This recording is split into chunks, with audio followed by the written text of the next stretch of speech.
I'm Jonah Poplove, recently 20 years old, and I'm a music student at the University of Ottawa in first year university. It's the first time I went to go see a psychiatrist, and I've been seeing a psychologist for a while. I was referred to one, and there was prescribed medication. I had this notion that I wanted to do pre-med, to be a doctor, and to do everything, and I just, in addition to continuing to study music.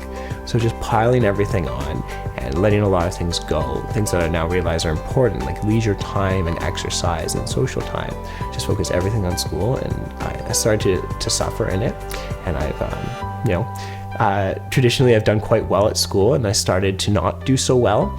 And things like my mind was going, my memory, I didn't feel as though I could articulate myself so well. I was very bleak in my outlook, and I took to a lot of really negative self-harm patterns.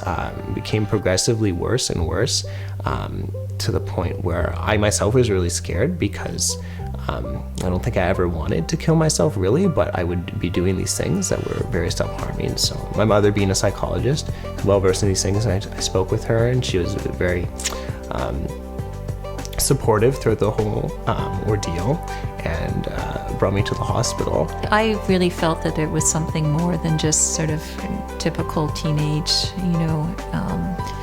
of angst or adjustment. It was the sadness, it was the sense of his level of anxiety and agitation, and really preoccupation with, and it was preoccupation with his future and his career and what he should be doing. I felt like I'd ruined my life. I kept saying to people that it's over, because the whole trajectory that I'd planned everything out so meticulously was off course. I did the 6-week-long outpatient program, which, like I said before, was the one of the best things I've ever done. And it was intensive group therapy, but also a lot of skills and cognitive behavioral therapy.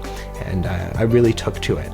On the day after being discharged from that program, speaking at the Blows for Butterflies events, which for me was really an honor, first and foremost, but also kind of symbolic of the transition of going from the lowest period of my life to a point where I felt like I could share my story with others and be open about it, and engender conversation and discussion about mental health issues.